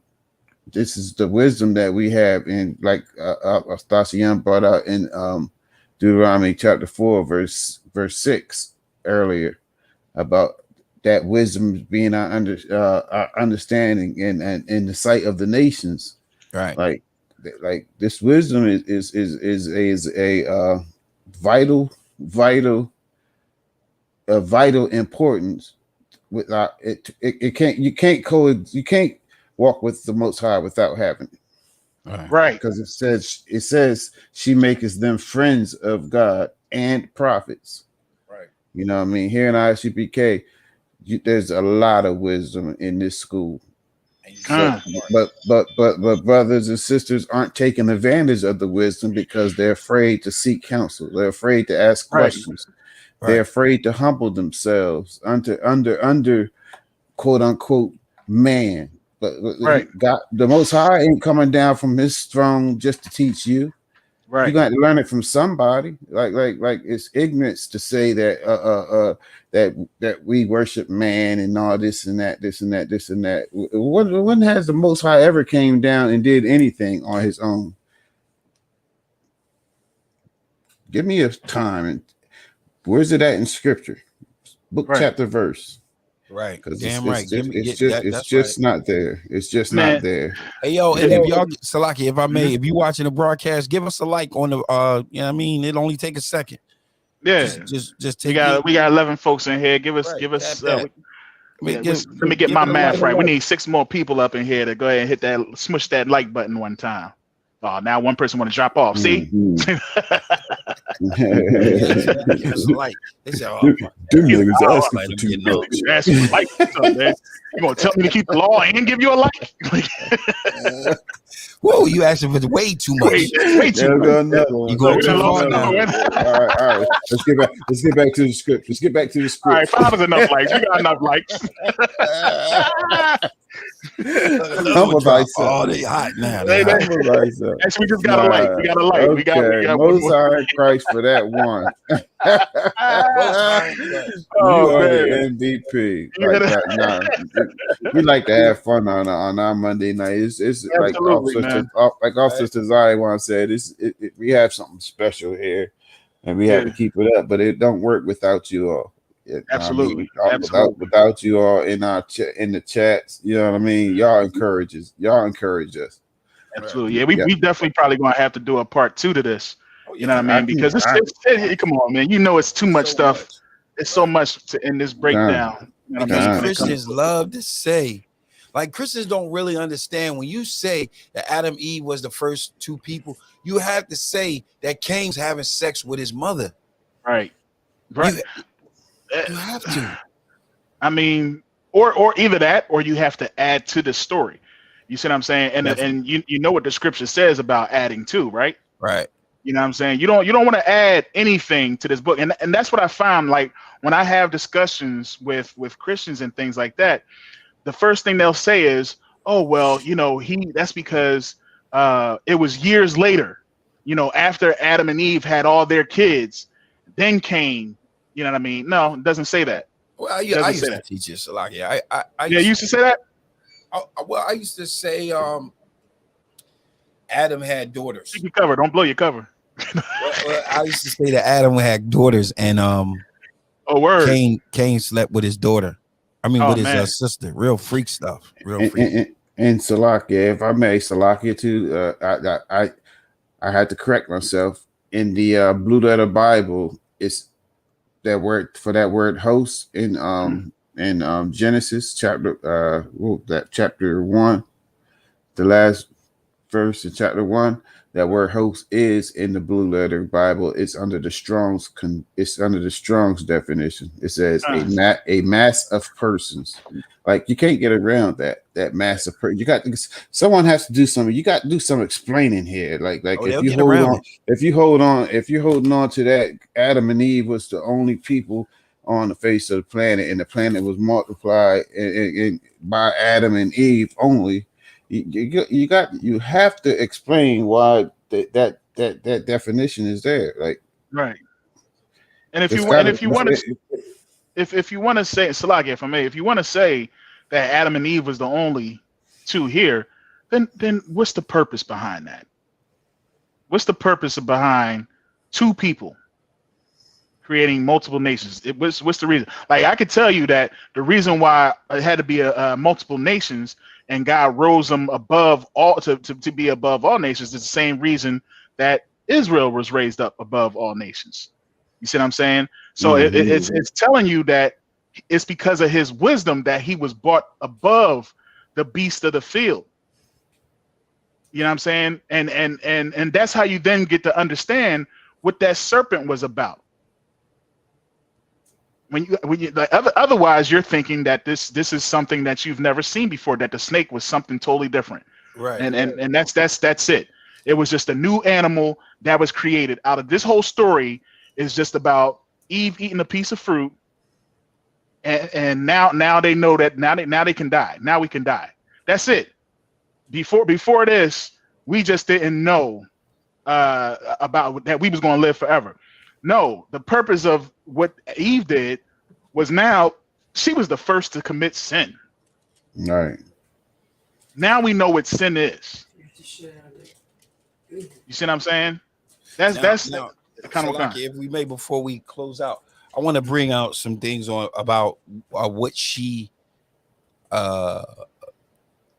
did, and that's going to probably take a little bit more time. Yeah, I was going to say you might want to say that. I don't know. We can do a part 2 to this. Yeah, because chapter 3 is vicious. But I would like to bring you, Bubba Kashar. You got something you want to bring out, Mutaziala? Can we get a like? Can we get one more like? Go ahead. I was just going to say, as far as the point that Isaiah War was just making about the beast. Like, I'm gonna let you bring out even if you don't want to accept that it's allegorical, like even in the definition of man, if you go to that Strong's definition, and if you read through them definitions, it says low. You know what I mean? Low. Yeah, they were. You brought it out. They were. I brought it out where they were low. You know what I mean? They were on the bottom. They was. Let me bring it out one more time. I'm glad you're bringing that out because that's what I wanted to touch on. They were low. Let's touch on one more thing on Genesis chapter 2 and verse 7, so we can make sure that they really understand when it means. Now we already brought out the breath of life, right? And we already brought out what that breath of life was. It was the law, and that law actually brought them to life, and they started to live before the Most High. Next week we're gonna bring out something real heavy on that. But what I like the form, and we also brought out the word form is different from the word create, and we brought Romans 6 and 17 to show that it's a form of doctrine. That form of doctrine is talking about following the Most High's law, statutes, and the commandments. But one more thing I wanted to bring out in Genesis chapter 2 and verse 7, where it says, "In Yahweh thy power formed man from of the dust of the ground." And remember, what we're saying, there was a population already, and Adam was among that population. We're going to bring out next week. He was definitely among that population, and he was just sleeping and doing anything. He did not have anything to follow. He did not have any law, statutes, and the commandments. All right. And when it says Genesis 2 and 7, and Yahweh formed man from the dust, listen, from.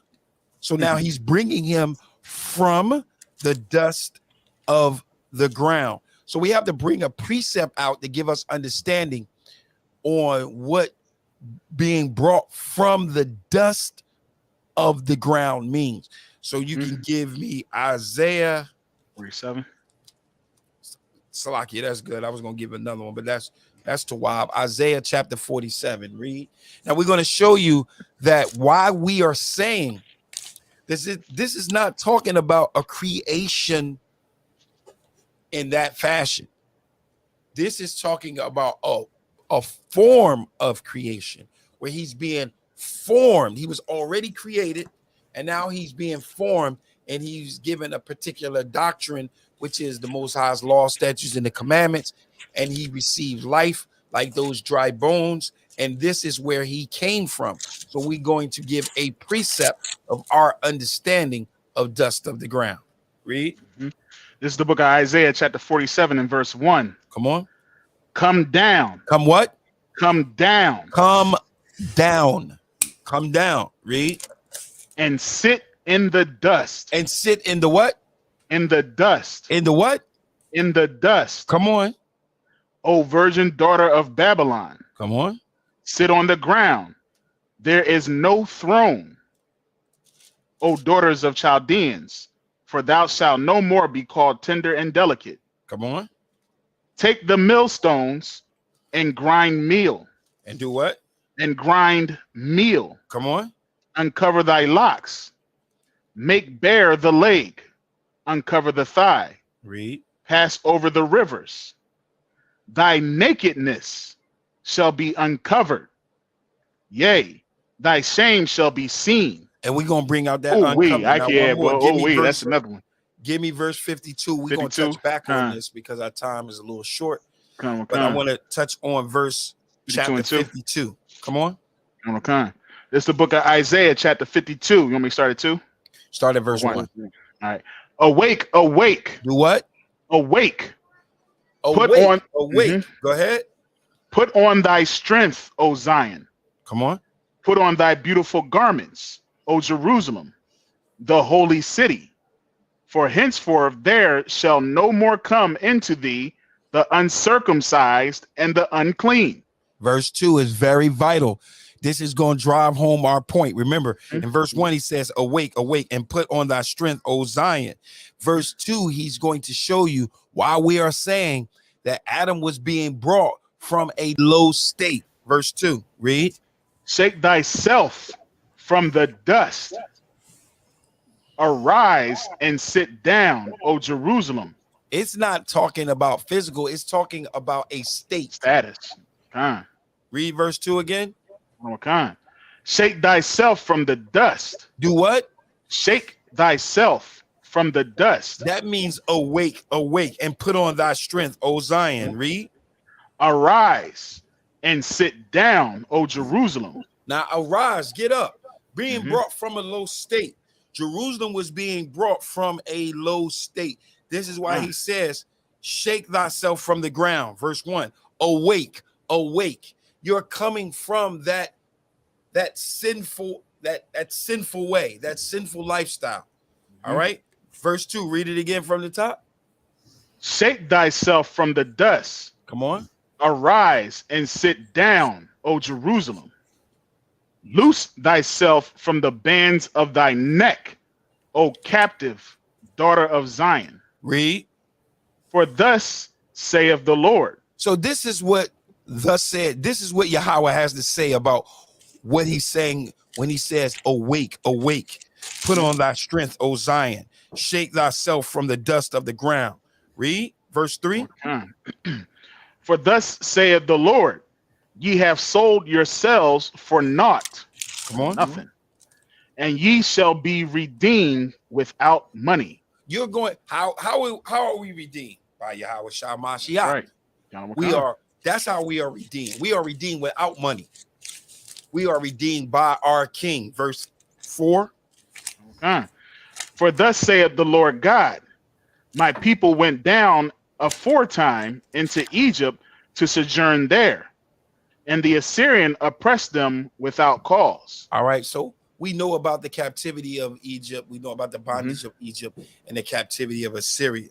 So, and we picked up those ways. And when we picked up those ways, the Most High had to wake us out of that, bring us from the low state. So this is what we mean when we're talking about in Genesis chapter 2 and putting it all together. These are the similitudes.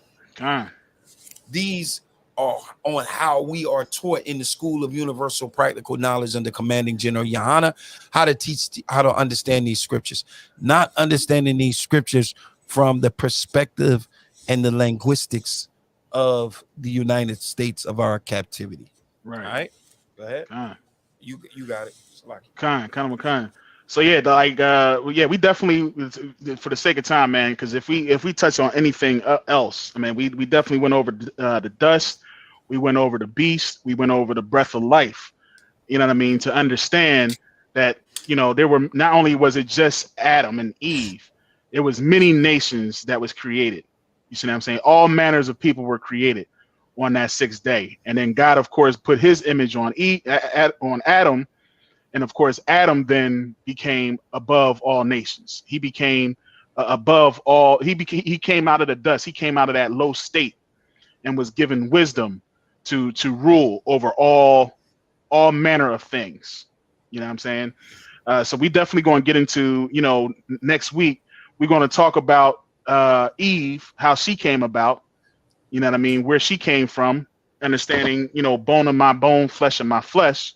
Yeah, we're gonna talk about that apple too. Don't forget that. Yeah, we definitely gotta talk about that apple. You know what I mean? What yeah, right. Fruits and vegetables. The fruits. He's like, what you talking about? What apple? Yeah, what bike? Matazi went Debo on this, man.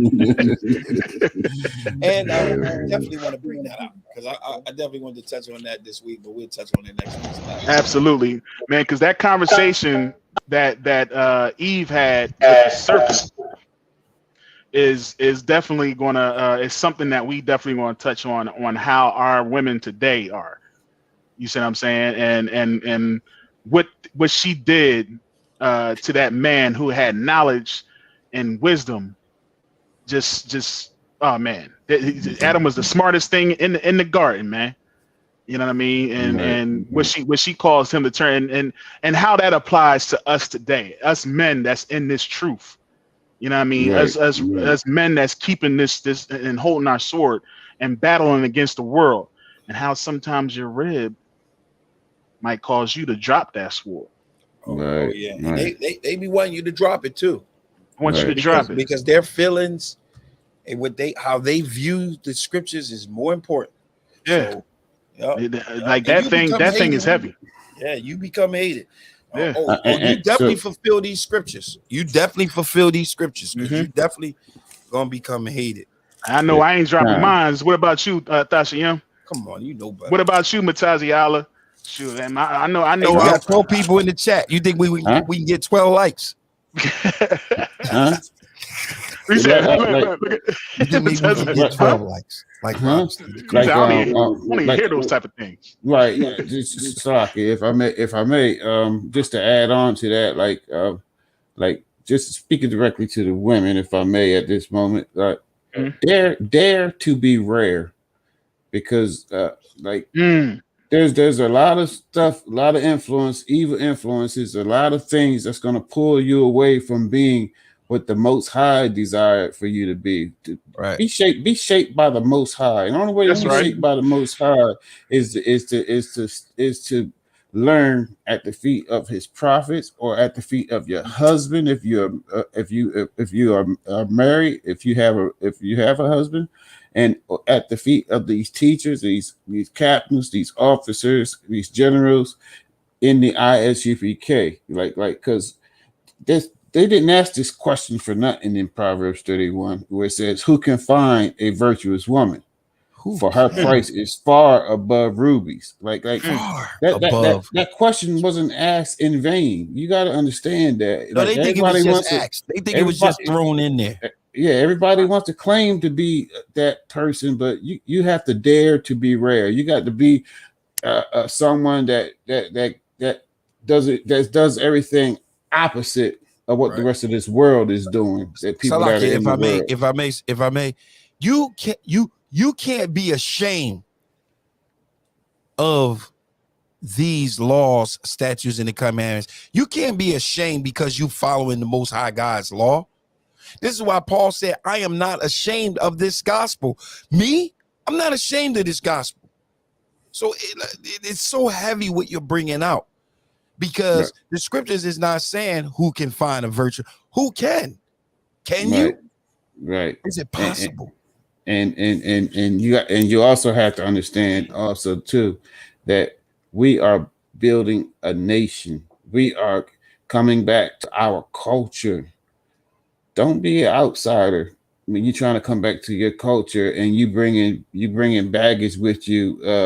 Oh man, let me look in this zipper. Oh, there go my precepts on you can only have one wife. Like don't bring all of that mess with you. Leave all that mess out there in the world and come in here and build your nation. The Most High was gracious enough through His mercy was able to give us back our culture. You got to understand how heavy that is. Our culture, man. They won't. I understand that, but this is a heavy thing, man. You have to know that this is a culture. This is a life-changing thing that's happening here with all of us, the men and the women. Like conform to what the Most High is doing to this nation. You know what I mean? So that you can be counted with that number. You too out. Kind, absolutely, man. What I would say is that look, man, this Christianity is one hell of a drug. You know what I'm saying? And this world we don't realize how much of us is really victims of Stockholm syndrome. You see what I'm saying? And a lot of our women are comfortable with the laws of our oppressor. Yeah. You see what I'm saying?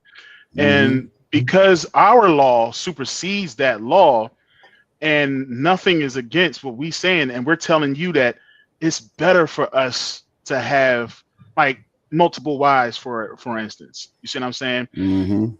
Because by not, it's stifling keeping the law that was given us and being fruitful and multiply.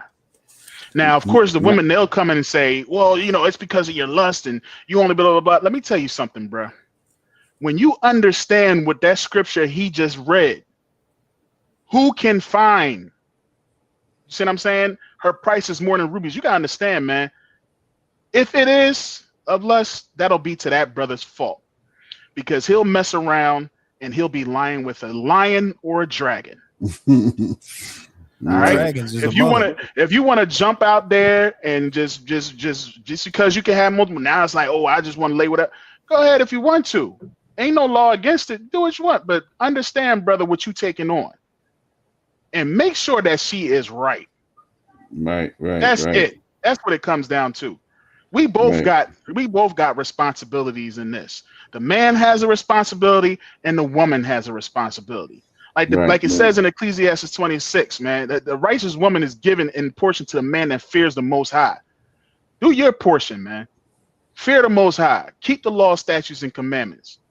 You see what I'm saying? And if you're doing your portion, then you will get your portion. But otherwise, you're going to find yourself lying with a dragon.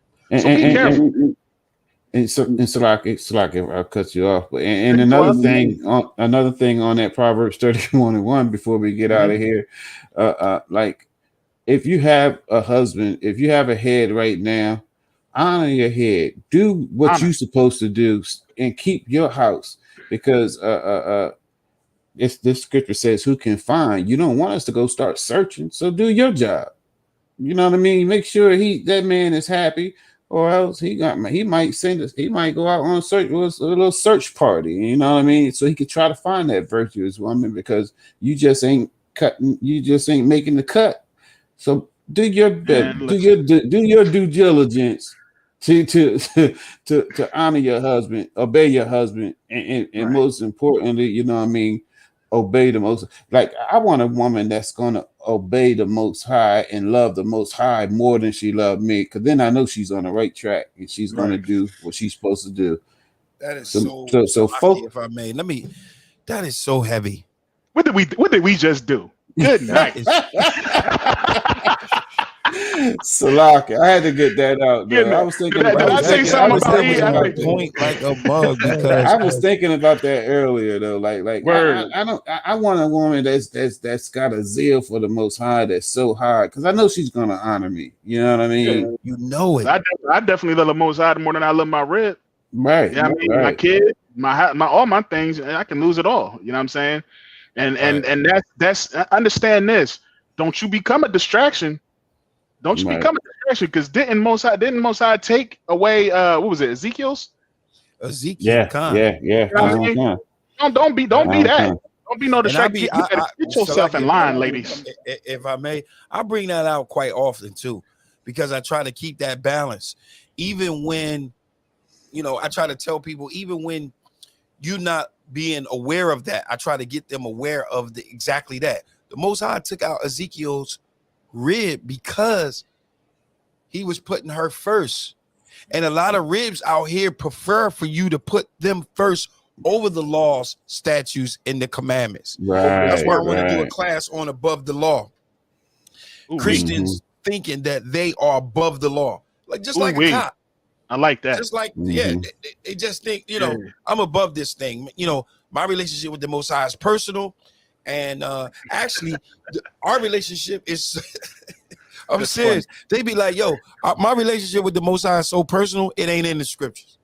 It's personal shit. It's like us, you know what I mean? It's like he pulled me over to the corner while I was at a club, and then gave me some personal shit, and that's what it is. Ours is personal. It's just real personal. Man, listen. With everybody else, they can't eat swine. but I can. You know but why? yeah, My relationship with the Most High is personal. It's just us. Like Officer Taziawan said in the last show, you know what I mean, Ruben speech that we did last Friday. He was like, if you're not in the ISUPK and you out in the world, and we say you out on the streets and you believe that Jesus died for everybody, or you believe that you can eat whatever you want, or like Tashiyam just said, that you got a personal relationship, you in the world. Time check, 9 o'clock. Okay. All right, yeah, let's go ahead and wrap. We done, man. That's it. We're gonna definitely pick up next week where we left off at, talking about Eve. You know what I mean? We definitely, now that we done touched on what we was touching on, I think we should we need to do another virtual woman joint. We need to go back into that. Also, we'll do a quick wrap up on Adam. I'm gonna try to have it so that I can share a screen so that you ain't gotta take my word for it. You can see for yourself what is written, and if you got a blue letter in your phone, you can see for yourself what exactly is written, so you can see make a discernment on how to apply those definitions, because that's what the Christian church don't do. All right. Absolutely. Make sure y'all go watch Black Watch. You know what I mean? Should be popping off right now. It's the most entertaining show in ISU in the world, man. Y'all definitely make sure y'all check that out. Man, listen, man. There ain't nothing. The generals be bringing it out so heavy. You know what I mean? And it's better than watching any of these, podcasts and all this news that you watch day in and day out that halfway daggone lie to you. You're gonna get the truth from the prophets of the Most High God, man. Right. Big shouts out to the generals, and they definitely gonna bring it out. So make sure y'all go straight from here, right over to YouTube, and check out, Black Watch. And who got the security announcements? ISUPK security announcements. Rules for new brothers and sisters. When a new brother or sister comes into school, they are off limits for 6 months. They are to be saluted only. They are here to learn and shed themselves of the world. If they need transportation, the teacher will arrange it. After 6 months, if a brother or sister has an interest in a particular person, they are to seek counsel from the heads. Tithes, which is a commandment. Numbers 18:21, Malachi 3:8-10, means 10th in Hebrew, Ma'ashera. 10%, every penny of any increase belongs to the Most High. All right. Priest funds, which is a free will offering for the priest. It's not mandatory. It's whatever amount you would like to donate. Upcoming holy convocations, we have the Feast of Purim, February 14th and 15th. Be there, or you a square. All right.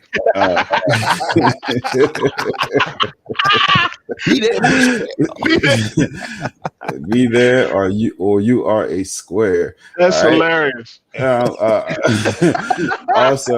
Also, just a reminder, it's not a high holy day, but just a reminder, Officer Taziawan and Officer Matazapah will be, ISUPK Delaware will be holding down a lecture here in Delaware, right? The state of white supremacy. Come out and participate and be a part of this lecture. If you need a ticket, you can reach any one of us and whatnot. Spread the word to your family and friends. If you want to know about white supremacy and how subtle these devils are, and want to open up your mind a little bit more, come out to this lecture. There will be food, there will be vendors, and I believe afterwards there will be music and dance. I believe, I'm not sure. Yeah, we're gonna cut a rug. Yeah, right? have a good time with the brothers and sisters in the UPK, and you know what I mean. And we got a challenge, man. Bring somebody in the world, man. Bring somebody that don't know, right. and bring them on in. Make sure that you check out the number. We just put the number in the chat. 302-482-5492, man. Come listen, man. If you can't make it, donate to somebody else. Tickets are $20. If you can't make it yourself, sponsor somebody else. So, that's right. Or just give generously. You know what I mean? Like it won't go unrewarded. The Most High sees your alms. All right. That being said, if I may, and if you guys need tickets, I got a number in the chat. You can call that number, and I'll make sure that you get your ticket. All right. So call that number in the chat, and I'll make sure that you get your ticket. All right. And if anyone wants to be a trooper in the school, start wearing all black boots, shirt, pants, headband, scarf. Start logging into all of the online classes if you're not physically able to, so that you can get your credit, so that you can get your Hebrew name. Because we're not doing this for nothing. We're trying to raise up a nation here. That's right. All right. And there will be no one in that nation named George. It's a lot. So work towards getting your Hebrew name. All right. All right, Israel. I pass class back over to Officer Isaiah War, our teacher tonight. All right, so Most High in Christ, man, hop right on over. You know what I mean? Black Watch, and that concludes our class for the night. You know what I mean? To the brothers. Yeah, how about Shem Yahweh? And then we're going to give one courtesy salute to the sisters. Yahweh Shamar. All right. And hey, tune in next week, man, for part 2. Shalom, Lord in Christ. We got that number. We got another like. We got number 7. Oh, shit, we got 7 on 7. Look at